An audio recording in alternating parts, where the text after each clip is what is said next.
Back during the fall of South Vietnam in 1975, coming out on the last airlift from the roof of the American Embassy was Dr. Raymond Benson, a surgeon who had worked with overseas crusades.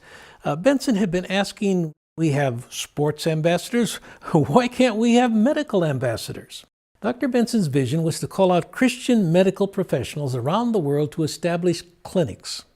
His hope was to help people both physically and spiritually. Above all else, he insisted, the world needs Jesus. In fact, the physical need was so great that when these clinics opened, multiplied, hundreds of people came for medical attention. So many that it was impossible to treat them all. And doctors were so busy they had few opportunities to tell people about Jesus. By its second decade, medical ambassadors had truly become international. The work had taken hold in places like Tanzania, to India, to the Philippines, and closer to home, Guatemala. But it was still committed to the clinic model, which included those incredibly long lines of needy people. Stan Rowland is considered the father of what has become known around the world as community health evangelism. Evangelism, because seamlessly woven into the teaching, are basic biblical truths.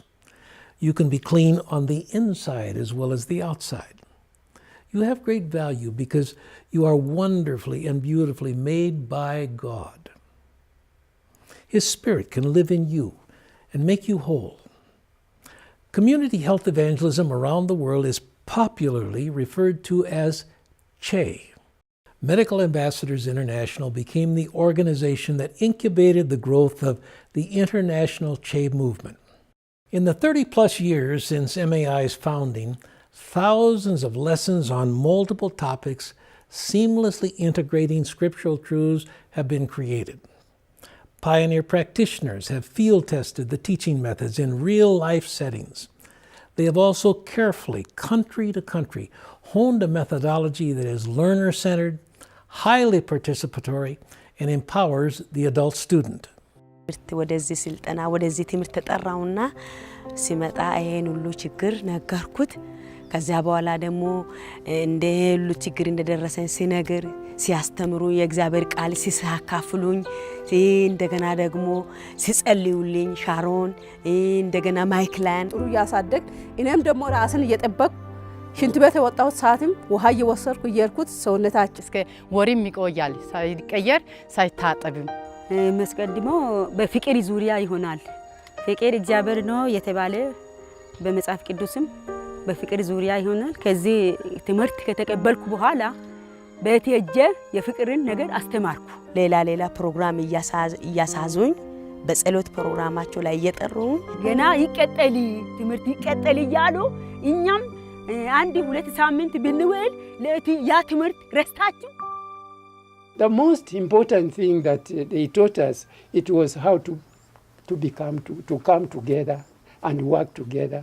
And the trainings that they were giving us was about the Word of God, mostly the Word of God. And then it came to projects, how we could survive. Today, Medical Ambassadors is experiencing an explosion of growth. So much so that the organization is again at a turning point, thinking there must be a better way. We need to appeal to a broader base of friends who see the genius in this unique approach. We don't need more funds for the Home Office or for the U.S. field staff. Would that it were that simple. What we need is financial help for the field where resources can't keep up with all the requests for training. Frankly, these needs have outstretched our capacities. And every time we have to say no, we see the face of a child suffering unnecessarily, or of a widow struggling alone to feed her family, or maybe a community in dire need of something as basic as clean water. We're asking if you would consider prayerfully helping us help others help themselves. You surrender everything to God. Sometimes you are challenged, but when you say, God, you know you are the one who put us together, let your will be done. Then you just find a solution. You always get a solution. unlike before. Jesus came to free us from those things that make us ill in body, mind, and spirit. He healed the sick, was tender toward the poor and the powerless, and spoke against injustice. He gave his very life to redeem us from sin. And one day, he will restore this earth to his original design. Until that time, will you join with us in healing the world Christ's way?